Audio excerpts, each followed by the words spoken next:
got a major development happening in the Bihar crackdown on a module which is working on activities which are against the interests of India. Now, in this Fulwari Sharif terror case, a person named Ilyas Tahir with an alias of Maghroob has been arrested from Fulwari Sharif on the charge of linking many people of Pakistan to the group by forming the Ghazwa-e-Hind group. Now, this is the latest development that has come through. I'm going to request Rajinder Khanna ji to stay on with us and also speak to us on this development which has happened. But first, going across to Saurabh for more details. Saurabh, so this person has been arrested, and is he an Indian national, or is his nationality also dubious? No, Anand, he is a Fulwari Sharif resident and he was a tutor of Urdu and Arabic in Fulwari Sharif. He was arrested yesterday only after Jalaluddin and Athar Parvez's arrest. His arrest was made yesterday, but the ATS took over the charge from the Patna police, and then after investigation, right. It was revealed that a Ghazwa-e-Hind WhatsApp group was formed by him, in which he used to contact... Saurabh, I'm going to connect with you again because the Patna police is doing a briefing. Let's go across to that. के माध्यम से प्रोत्साहित किया जा रहा था। इसकी गिरफ्तारी के बाद हम लोगों को और क्लूज मिली हैं, और जो बाकी ग्रुप के सदस्य हैं, खास करके जो यहीं के रहने वाले हैं, उनका भी हम लोग ट्रेस करवा रहे हैं। इन लोगों के जो चैनल्स हैं, कहाँ से इनका फंडिंग आ रहा है, आय का स्रोत है, उसका सत्यापन करवाने के लिए एक विशेष टीम हम लोगों ने तैयार की है। ये ग्रुप 2023 में डायरेक्ट जिहाद नाम का एक स्लोगन दे के रखा हुआ था, और इसके जो ग्रुप आइकॉन्स थे दोनों ग्रुप में, उसमें हिंदुस्तान का नक्शा था, जिसके ऊपर पाकिस्तान के ये एक स्लीपर सेल माना जा रहा है, और जो बाकी सदस्य हैं उनका सत्यापन करके उनकी भी गिरफ्तारी की कार्रवाई की जाएगी। ग़ज़वा-ए-हिंद के जो कमांडेंट है मूसा, जो मारे गए थे, उनसे अभी वर्तमान में इब्राहिम है, उनसे भी कोई कनेक्शन इनके जुड़ रही है?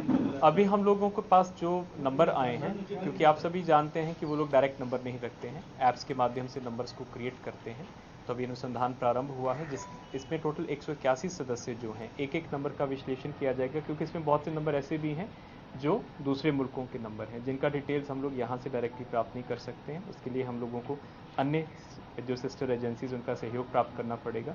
तो हो सकता है कि उस तकनीकी विश्लेषण में कोई इस प्रकार के नंबर भी हम लोगों के प्रकाश में आए। 2023 को लेकर क्या मैसेजिंग थी, और इसमें कितने एक्टर थे, किस तरीके के मोडस ऑपरेंडी के साथ ये जो मैसेजिंग है वो कर रहे थे? वीडियोस भी थे क्या अभी के सिनेरियो में, जैसे रिसेंट जो हैपनिंग हो रही है भारत में? अधिकांश जो वीडियोस थी वो कश्मीर के आतंकवाद के साथ संबंधित थी, और इसके अलावा जो अन्य इस्लामिक मुल्कों में जहाँ जहाँ पर भी सिविल अनरेस्ट है, डिस्प्यूट है, ICS है, खुरासान, सीरिया की वीडियोज़ हैं, उन वीडियोज़ के माध्यम से ये अपने ग्रुप मेंबर्स को मोटिवेट करने का प्रयास कर रहे हैं। पाकिस्तान के लोगों से जो दोस्त बता रहे हैं कि पाकिस्तान के काफ़ी नंबर हैं, उनसे जो चैट हो रहा है, उनसे क्या बातें हो रही है पाकिस्तान के लोगों से? जैसे कि मैंने आपको बताया कि राष्ट्र विरोधी बातें हो रही थी, भारत को पुनः इस्लामिक राष्ट्र बनाने के लिए और इस्लामिक कॉन्क्वेस्ट कराने के लिए हिंदुस्तान के इस प्रकार की बातें थी, किस प्रकार से सोसाइटी में वायलेंस फैलाना है, इस प्रकार की बातें थी, और जिहाद के लिए लोगों को कैसे प्रेरित करना है, उस संबंध में लाइक्स और वीडियोस और पोस्ट किए गए थे। अमरावती, उदयपुर या नुपुर शर्मा, इन सबको लेकर कोई कन्वर्सेशन था इसमें? नहीं, कोई डिस्कशन? इसको लेकर अभी तक कोई कन्वर्सेशन प्रकाश में नहीं हुआ। उनसे इनका क्या कनेक्शन है? उनके साथ भी इनका कनेक्शन जुड़ा? नहीं, अभी तक जो हम लोगों का कल का जो हुआ है, उनके साथ ये एक सेपरेट ऑर्गेनाइजेशन है, वो एक सेपरेट ऑर्गेनाइजेशन है, दोनों अलग अलग हैं, दोनों अलग अलग हैं। 2023 का क्या प्लान था इनका? 2023 में जो इनकी पोस्ट वही चल रही थी कि हम लोग डायरेक्ट जिहाद में पार्टिसिपेट करेंगे। डायरेक्ट जिहाद। आपके नक्शे की बात आपने बताई, तो नक्शे में किसी प्रकार की कोई टिक मार्क इन लोगों के माध्यम से दिया गया है? नहीं, टिक मार्क नहीं दिया गया है, उसको एक अखंड भारत का जो पुराना नक्शा था उसी को ही पूरा अखंड भारत का करते हुए, लेकिन उसमें पाकिस्तानी फ्लैग को प्रसारित किया गया। देखिए, अभी तक जो हम लोगों ने जो कल से हम लोगों ने गिरफ्तारियां शुरू की हैं, इसमें अधिकांश लोग तो फुलवारी के हैं। हम ये नहीं बोलेंगे कि फुलवारी सेफ जोन बन रहा है, लेकिन ऐसे जितने भी स्लीपर सेल्स हैं, क्योंकि इनके रीच बहुत जगह पे, जैसे कल वाले केस में भी आज मुजफ्फरपुर, मोतिहारी, अन्य जगह पे जाके टीम्स रेड कर रही हैं, तो हम लोगों निरंतर सतर्क हैं और इस प्रकार के जितने भी सेल्स हैं या फिर इस प्रकार की जितनी भी ऑर्गेनाइजेशंस हैं उनके ऊपर निरंतर हम लोगों की नज़र है ताकि कोई भी किसी प्रकार की एंटी नेशनल एक्टिविटी में कामयाब नहीं हो पाए। इस वाले मामले में 1 गिरफ्तारी हुई है और कल वाले मामले में 3 गिरफ्तारियां हैं। ये माना जा सकता है कि जम्मू कश्मीर से अब फुलवाड़ी की कनेक्शन जुड़ चुकी है। इसमें कुछ सदस्य जो हैं क्योंकि हिंदुस्तान के अलग अलग भागों से हैं और इसमें जो जम्मू कश्मीर के आतंकवाद को लेकर पोस्ट्स की गई हैं, फिलहाल तो यही इसमें एक कनेक्शन है। जजवाए हिंद जम्मू कश्मीर की सक्रिय संस्था है। हाँ और उसमें पाकिस्तान बांग्लादेश के तमाम लोग जुड़े हुए हैं, तो फुलवाड़ी से भी ये कनेक्शन जुड़ रही है। पाकिस्तान का कनेक्शन हो सकता है। पाकिस्तान का कनेक्शन तो मैंने आपको बता ही दिया है। जो मूल रूप से व्हाट्सएप ग्रुप बना है गजवा हिंद का, इसका जो मूल क्रिएटर है फैज़ान नाम का पाकिस्तानी हैंडलर है जो कि पाकिस्तानी नागरिक है, जिसने ऐप के माध्यम से इस व्हाट्सएप ग्रुप को क्रिएट किया था और इसको एडमिन बनाया था।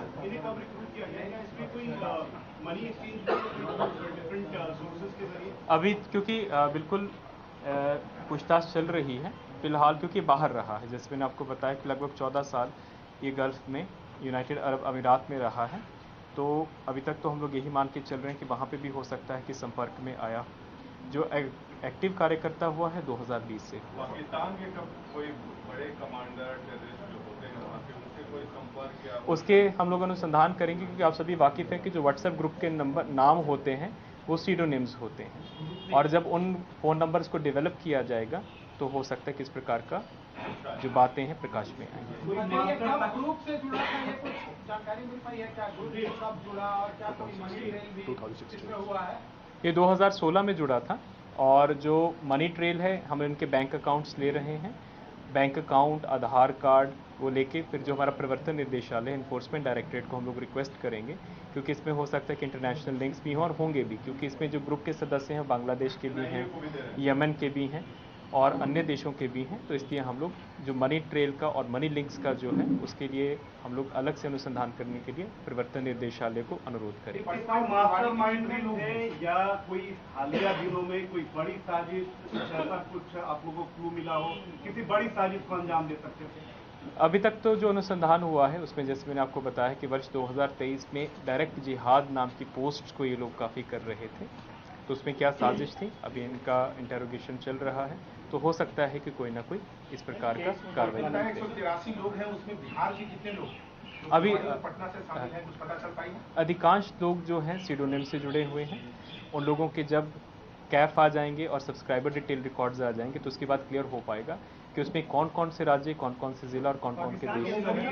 हाँ, पाकिस्तान के हाँ जी। कर क्या रहा था? रिक्रूट कर रहा था या फिर मतलब इनिशिएट कर रहा था, इंस्टिगेट कर रहा था, क्या कर रहा था? एक तो वही रेडिकलाइजेशन और उसके बाद देश विरोधी गतिविधियों को प्रोत्साहित करने के लिए वीडियो क्लिप्स को शेयर करना और कि अल्पसंख्यक समुदाय के लोगों को यहाँ पे सप्रेस किया जा रहा है, तो इस प्रकार की पोस्ट्स और वीडियोस वहाँ पे थी। यानी जो 12 तारीख को गिरफ्तारी की गई थी वो अलग मामला था, ये अलग? हाँ, ये दोनों ऑर्गेनाइजेशन अलग अलग हैं जो फुलवाड़ी में रन कर रही है। हाँ, ये दोनों अलग अलग ऑर्गेनाइजेशन हैं। सवाल ये है कि आपका एक स्टेटमेंट कल काफी कंट्रोवर्सी जनरेट किया और बीजेपी के लीडर्स ने, तमाम बड़े लीडर्स, रविशंकर प्रसाद, सुशील मोदी और मेनी बिग लीडर, उन लोगों ने आपत्ति जताई कि आपने आरएसएस को कैसे पीएफआई। देखिए, बिल्कुल एक सिलेक्टिव मिस इंटरप्रिटेशन है, इसको मैं पहले भी क्लैरिफाई कर चुका हूँ।